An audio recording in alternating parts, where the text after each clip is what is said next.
The truth of the matter is, one, political parties are formed to attain power. Are you getting that? Two, why must we attain power? There are privileges and honors people achieve in power. Are you getting that? And now, there are factors to be considered when you are going for that power. Now we have political party. If this party can get the privileges and opportunities gotten by people in power, when we are not in power, we have no business in going for the power. Are you getting that? Yeah. Like now, since we did arrangement with Mheshimiwa Rais, William Samoei Ruto, I can tell you the things Ruto has done within the 2 years we've been in that arrangement. The 3 consecutive governments that have been attained by leadership from the Kikuyu nation, we've not even gotten 1/8. And now, a begging question. Mheshimiwa Ruto, within the shortest time, sometimes I'll give you a clear indication. Because the sense is, I have a sense of belonging. I come from the Luo nation. Yeah. I get that. And the serious proponents of good governance, as always, come from the Luo nation. There are items that the Luo community wanted the Kenya government to deliver, not only to the Luos, to the whole nation. And some of these items have been slippery all along. Now that Mheshimiwa William Ruto is in power, within 2 years, fine, he's not achieved 100% or 80% or 70%, but he's achieved over 50% and still giving us gesture of achieving more. Yeah. Why must we walk out? Are you getting what I'm saying? Even if it was a matter of walking out where? Through who? Inakoja Tonga Nguvu, I go by the name of Ochino, the only Kenyan who is a man, a boy, and also our friend. And of course, when we say seated here, it's because we're having a conversation that you've requested for us to have. And of course, today's conversation, we're having a conversation surrounding the political developments that have been happening in the country.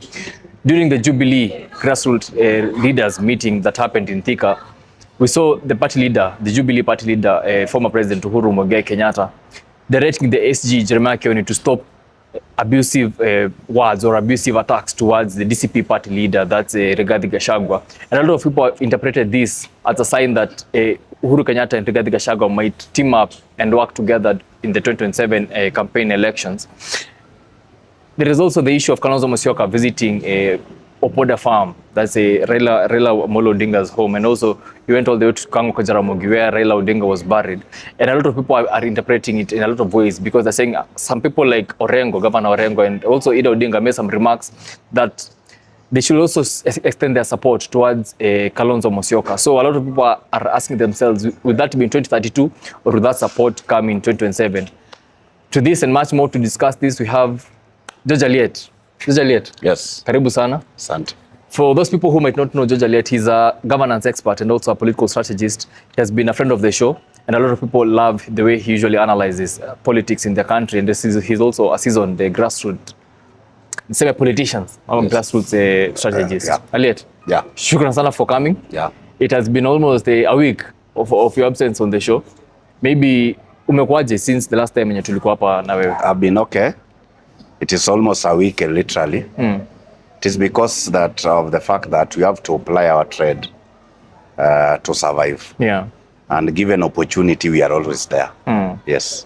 I usually find it very interesting that anytime that hatujakaa chini na for some 2 to 3 days, inapatanga a lot of things have happened. And this time round, we have the issue of, like, I think we can start with the issue of Uhuru Kenyatta. Yes. During the Jubilee grassroots leaders meeting, he instructed the SG, the Jubilee SG, Jeremiah Kioni, to avoid attacking Riggy G in any way whatsoever. And a lot of people are interpreting this as maybe a way of Uhuru extending a hand towards Riggy G so that they can work together politically. For you as George Aliet, are you looking at it that way because maybe amekaa chini akaona size ground inasema Riggy G na DCP, so for him to fight him inaweza kuwa big task kama tu it's just a thing yenye alisema because maybe hapendi siasa ya kupigana sana? Okay, thank you very much. I think, one, according to me, I understand that statement in so many ways, but I can only take one or two. Why do I say I understand it so many ways? One, Mheshimiwa Uhuru Kenyatta's caliber doesn't allow him to go the exchange route. Like, for example, in politics, at any given time, there are people when they talk, you simply depict it as the Ruto talking.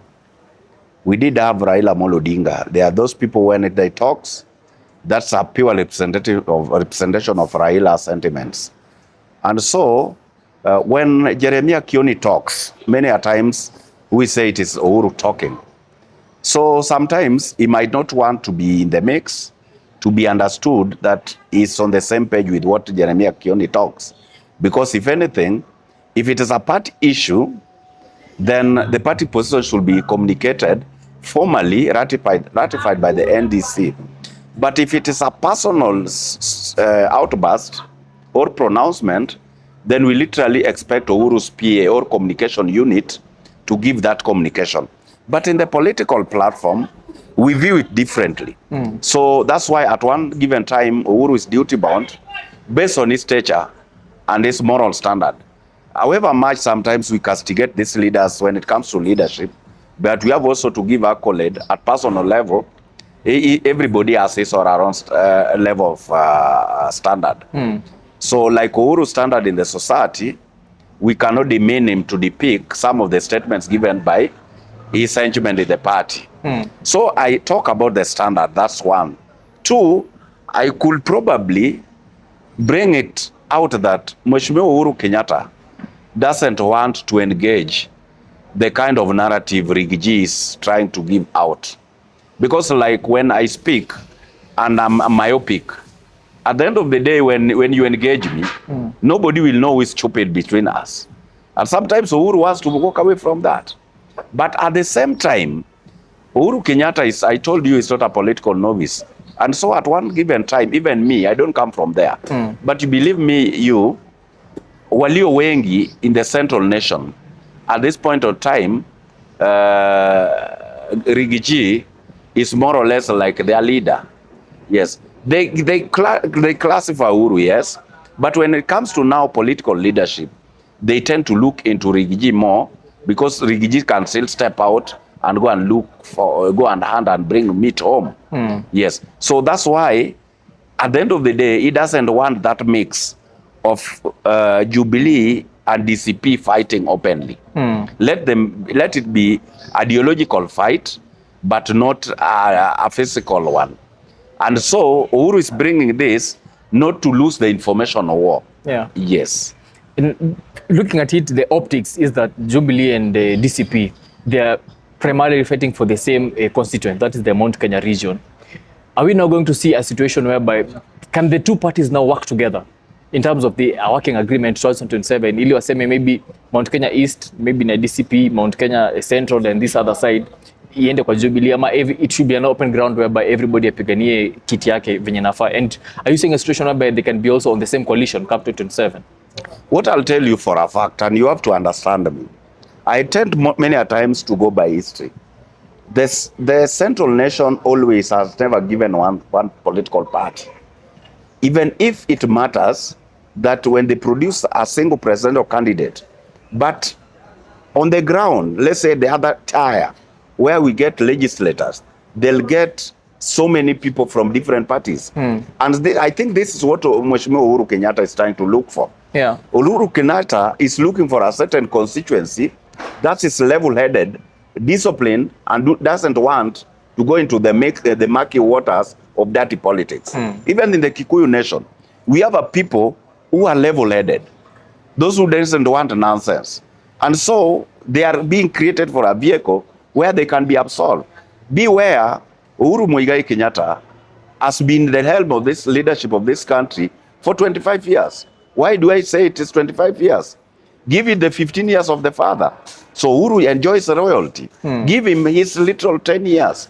That one still counts. So whatever thing they did with those 25 years still makes Uhuru a darling of the community. Even if you now give away, leave alone the natural politics of tribe. Are you getting that? Yeah. So this is a constituency Mheshimiwa Uhuru Kenyatta wants to tap into. And so Uhuru Muigai Kenyatta is packaging himself, and Jubilee for that matter, through Matiang'i, to ensure that they present themselves to the electorate from a sober front. When Rigiji is coming aggressive and abrasive, he can beat anybody on sight. Uhuru is coming as an humble pie, so that people don't view them the same. Yeah. But at the end of the day, his decimal in that dispensation is going to capitalize on it. Yes. And so the narrative of them working together, I told you from the word go. Uhuru Muigai Kenyatta is working for Ruto. Yes. I told you long time ago. So, and if you want to know that, my brother, let me tell you, the only variation between Uhuru Kenyatta and Gideon Moi is their parental backgrounds. Uhuru Muigai Kenyatta was not given birth to by Helena and Mo1 for that matter. Gideon Moi was not given birth by Mama Ngina and Mzee Kenyatta. But these people blends. And this goes as far as the Jaramogi's family. You saw the other day we lost our spiritual leader. Uhuru camped there how many days? He camped like a dog who sniffed meat that was in a certain funeral. They'll only go away when there are no smell of meat there. He camped there. Why must Uhuru camp there? For naysayers, the people who don't know, who don't feel the relationship between these families, might say Uhuru lacked what to do. But I can tell you, given opportunity, Uhuru can stay there as long as that funeral is still receiving visitors. Yeah, they can. Because that's a family. He belongs to Jaramogi's family. The same way Raila belongs to the Kenyatta's family. I get what I'm saying? Yeah. Yes. So, that's the rationale. If at all Mheshimiwa Uhuru Kenyatta did want Ruto's re-election, Gideon Moi could have not agreed with the Mheshimiwa Ruto. Yes.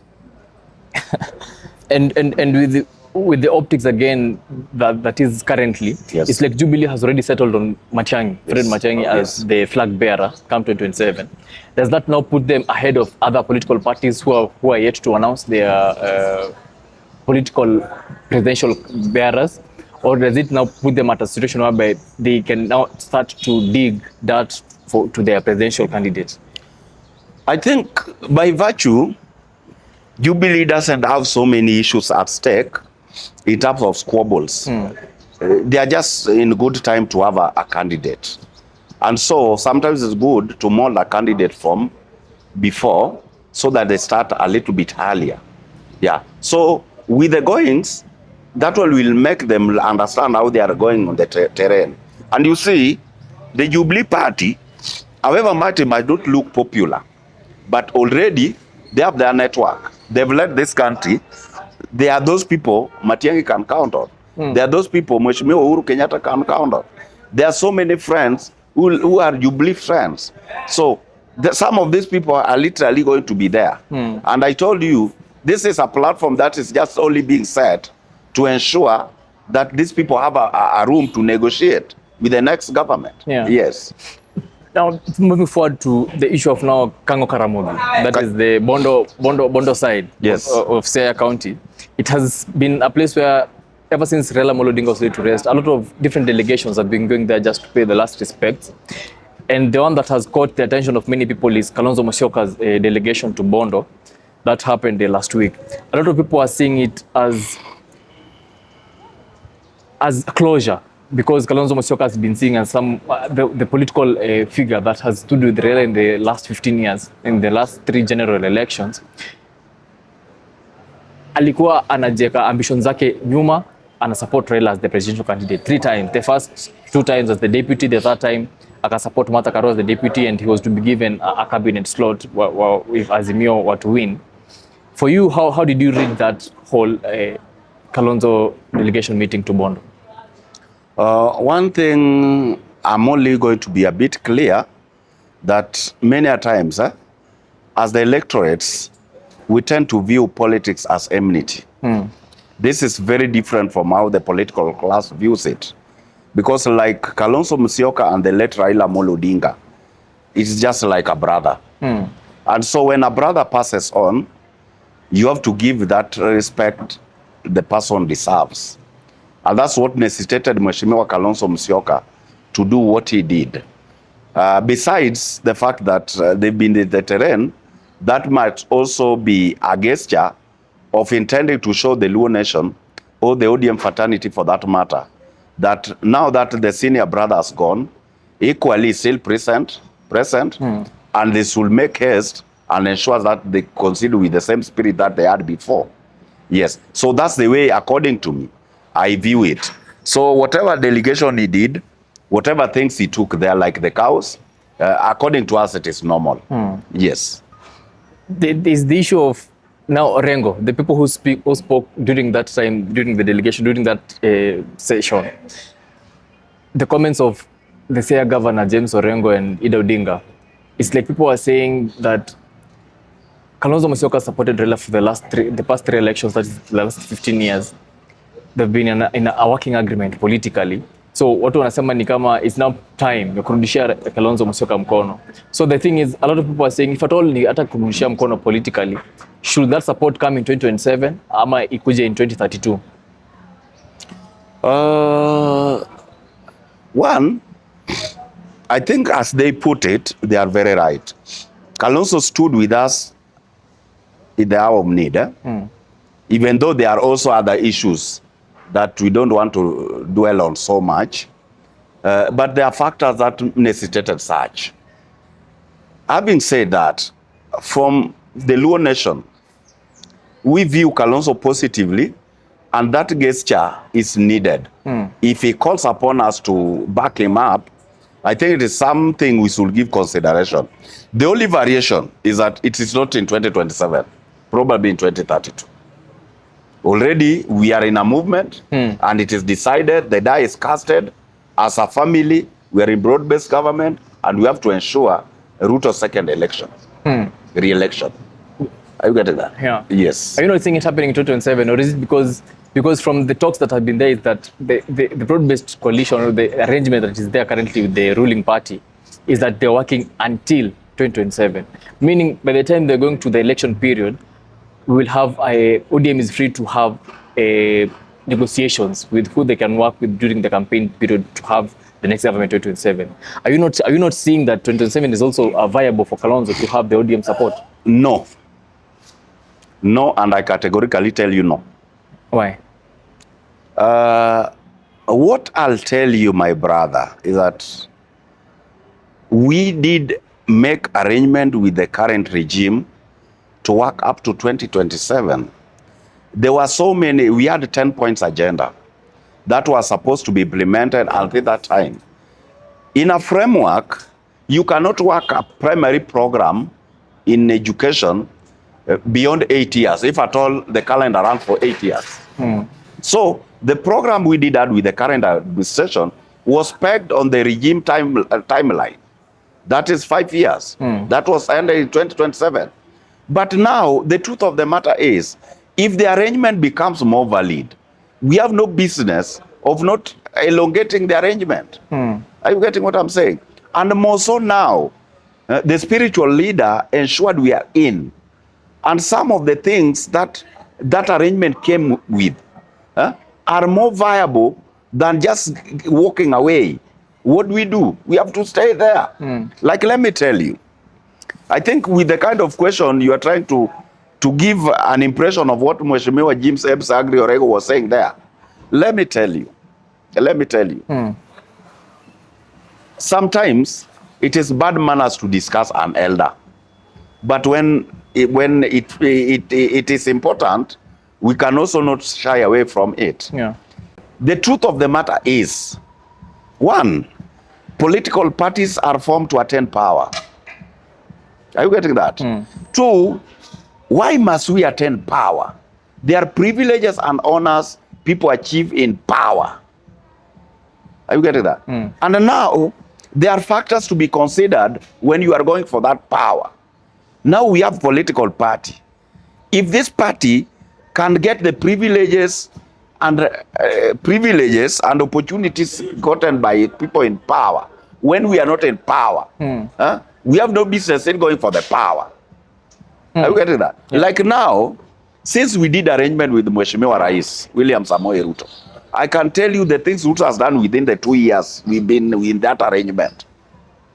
The 3 consecutive governments that had been attained by leadership from the Kikuyu nation. We've not even gotten 1/8. And now, a begging question. Mheshimiwa Ruto, within the shortest time, sometimes I'll give you a clear indication. Because the sense is, I have a sense of belonging. I come from the Luo nation. Yeah. I get that. And the serious proponents of good governance, as always, come from the Luo nation. There are items that the Luo community wanted the Kenya government to deliver, not only to the Luos, to the whole nation. And some of these items have been slippery all along. Now that Mheshimiwa William Ruto is in power, within 2 years, fine, he's not achieved 100% or 80% or 70%, but he's achieved over 50% and still giving us gesture of achieving more. Yeah. Why Why must we walk out?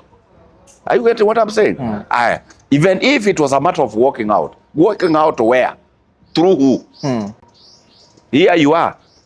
Some of the serious leadership like Rigiji, they've not attained power, but in the arrangement alone, he's saying, I'm demanding 50%. Once he's taken 50%, Kalonzo is left with 50%. These other Kenyans are going to share who's 50%.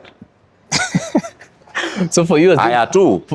ODM is to attain power. The spiritual leader is not there. Who are they going to front to attain that power? We are afraid of being number 3 and 4. We are not there. We cannot be a third force. So for you believe in the Yes. in the current arrangement Yes. that ODM is in Yes. the current dispensation that ODM finds itself today. Yes. It is only the ruling party of the day that can offer them a better offer as compared to the opposition.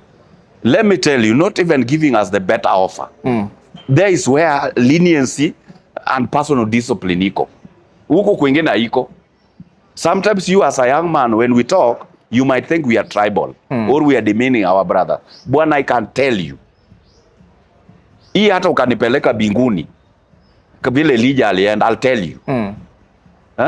There's never time when it comes to proper leadership and equitable distribution of resources that anybody can achieve from a Kikuyu leadership. And the truth of the matter is, numbers don't lie, resources don't lie. They are better off than us. So if they team up with any other person and we decide to team up alone, where are we going to go? But sometimes you need to say one and you tell yourself two. Not that everywhere, 1, 2. At this point in time, we have to take a break. Mheshimiwa Raila Odinga's student is now in power. Yeah. Are you getting that? So as his siblings, the brother is in power. What do you expect us to do? You will walk away from that power. And that's why sometimes I can tell you, not unless man has it. Mheshimiwa Orengo, according to me, even hiyo sita ako sahi, is just a privilege, not even a right. But he has been a loyal foot soldier to Mzee. Bwana, this thing is not about loyalty. The roles he did play when they were with Mzee, we appreciate. Even at this point in time, we appreciate him. When factors are now being brought up, when you are now trying to give achievements of the Luo nation, men and women who are beyond reproach, we are going to count Mheshimiwa Orengo. Yeah. They are the products we are bragging of that we have. But now when it comes to the direction of our community, he's never shown it any time. At any given time, people are expected to show ways as a leader. He's never shown us. Right now, Mheshimiwa Orengo is telling us Kalonzo is better. Already we have half a loaf of bread. And there we are just being promised as viazi tamu. Do we leave the one we have to end viazi tamu ambayo iko? And that's the biggest argument for any ODM proponent when you ask them if they can support Kalonzo. That's Yes. the only argument that they have, that saizi tuko already mguu moja iko ndani. Where should we get out to after kitu yenye already tuko nayo nusu? And you see,